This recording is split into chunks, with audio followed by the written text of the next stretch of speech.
Hey, welcome back to East Ink. Spring's almost here. The kind of season where you pick up a book you forgot about and suddenly can't put it down. Today, we're talking about a story that one man couldn't put down for 13 years. Imagine reading the same novel for 13 years. Not because it was popular. Not because anyone recommended it. No one else even knew it existed. You read it because it was yours. The one story in the world that felt like it was written just for you. And then one day, that story became real. The characters you watched struggle on a screen are now standing in front of you. Bleeding. Dying. Asking for help. And you're the only person alive who knows how it all ends. Would you tell them? This is the world of Omniscient reader's Viewpoint. One of the most celebrated Korean web novels ever written. 551 chapters. Published between 2018 and 2020. Written by singNsong. The story begins with a man named Kim Dokja. He's an ordinary office worker. Quiet. Unremarkable. The kind of person the world overlooks without thinking twice. But Kim Dokja has one secret. For 13 years, he's been the sole reader of an online novel called 3 Ways to Survive in a Ruined World. One day, that novel's scenarios begin unfolding in the real world. Monsters appear. Systems activate. People are forced to fight, choose, and die. All according to rules that Dokja has already read. He is the only human being who knows what comes next. Before the world fell apart, Kim Dokja was already alone. He grew up in isolation. His childhood was marked by silence. The kind of silence that teaches you to stop expecting anyone to listen. He didn't have friends who understood him. He didn't have a family that felt like home. What he had was a novel. 3 Ways to Survive in a Ruined World wasn't a masterpiece by any standard. It had no fan base. No community. No one to discuss theories with at 2 a.m. The comments section was empty. The author wrote for an audience of 1. And Dokja read every single chapter. Not because the novel was perfect, but because it understood something about survival that no one else seemed to. It was ugly and honest and relentless. And for a boy who had learned to survive his own life alone, that honesty felt like the only hand ever extended toward him.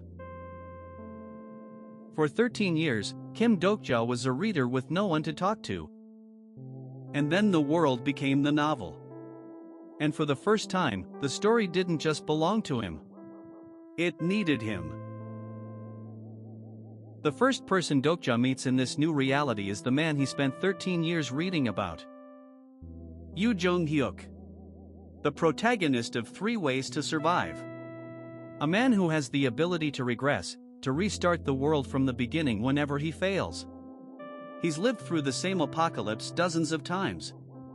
He's watched everyone he cares about die, over and over, and still kept going. In the novel, Dokja admired him. Jung-hyuk was the hero who refused to break. The character who made 13 years of reading feel worthwhile. But now Jung-hyuk isn't a character anymore. He's a real person standing in front of Dokja, covered in blood, suspicious of everyone. And Dokja has to decide, does he approach this man as a reader who already knows his story? Or as a stranger who earns trust from scratch? He chooses both. And neither. Slowly, Dokja builds something he never had before. A group of people who fight alongside him. Not because of his strength, but because of his strange, quiet ability to understand people better than they understand themselves. They call themselves Kim Dokja's company. They laugh together. They bleed together. They argue about trivial things and make terrible jokes at the worst possible moments. For the first time in his life, Dokja has people who would die for him. And that's exactly what terrifies him. Because he knows things about their futures that they don't. He's read chapters they'll never see. And some of those chapters are not kind. Here is where the story becomes something more than a power fantasy. Most Isekai and system stories give their protagonist knowledge as a weapon. They know what's coming, so they win. Simple. But Omniscient Reader asks a different question. What does it cost to know? Dokja knows which scenarios are coming. He knows who will be tested. He knows, sometimes, who is supposed to die. And he can't always stop it. Not because he's weak, but because changing the novel's plot too much could unravel the very knowledge that keeps everyone alive. Every time he intervenes, the story shifts.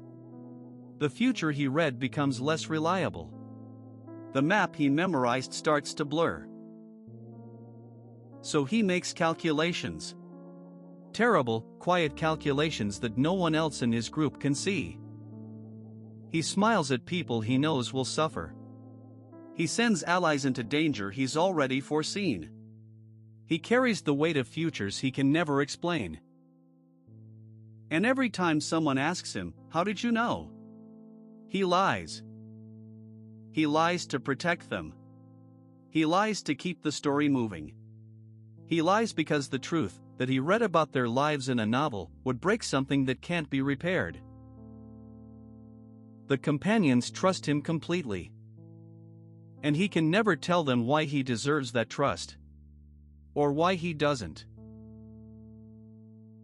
This is the heart of Omniscient Reader's viewpoint. Not the battles. Not the system. Not the constellations watching from above. It's this. Kim Dokja is surrounded by people who love him. And he is completely, irreversibly alone. Because the loneliest thing in the world isn't knowing. It's not being able to tell. He can't tell Jung Hyuk that he's read every version of his suffering. He can't tell Soo Young that she'll become the person who writes his ending. He can't tell his companions that he's already grieved for them in chapters they'll never know existed. The closer they get to him, the wider the gap becomes. Because the version of Kim Dokja they know, the clever strategist, the man with the plan, is only a fraction of who he really is. The rest of him lives in a novel that no one else has read. And he can never hand them that book. And then comes the ending. At the end of all scenarios, after every battle, every sacrifice, every impossible choice, Kim Dokja faces one final truth. Someone has to become the oldest dream. An existence that sits at the foundation of every story ever told. The dreamer who keeps all narratives alive. And that someone is him. He always was. Dokja splits himself in two. 49% of his memories stay behind, becoming the oldest dream, the entity that dreamed every story into existence. The lonely child who wanted nothing more than one good story to read. 51% returns to his companions. But here is the cruelest part. The Dokja who returns is the version his companions know. Their image of him. Their memory of him. The man they laughed with and fought for. But the parts of him they never saw, the years of loneliness before the novel, the private grief, the silent calculations, those belong to the 49%. The dreamer who stays behind. He saved his friends. He gave them back a version of himself. But the complete Kim Dokja, the one who read alone for 13 years. He never fully comes home. And Sohan Soo-young does the only thing a writer can do. She writes his story. Every detail she can remember. Every moment she witnessed. She turns Kim Dokja into a novel, so that somewhere, in some other world, a lonely reader might pick it up. And Yoo Jung-hyuk carries that novel across dimensions, planting it in world after world. Because if enough people read Kim Dokja's story, maybe, just maybe, the dreamer will remember who he was. The final line of Omniscient Reader's Viewpoint is, "This is a story for just one reader." One reader. When the novel says that, who is it talking about? Kim Dokja, who read alone for 13 years? Or you, watching this video right now, carrying the weight of a story that meant something only to you? Omniscient Reader's Viewpoint is not a story about power. It's not about systems or levels or rankings. It's about what happens when a story becomes the most important relationship in your life. When fiction understands you better than reality ever did. And the cost of knowing that no one else will ever read it the way you did. If you've ever loved a story that no one else seemed to care about, you already understand Kim Dokja better than you think. Tell me in the comments, what's the one story that felt like it was written just for you? This has been East Inc. Thank you for watching.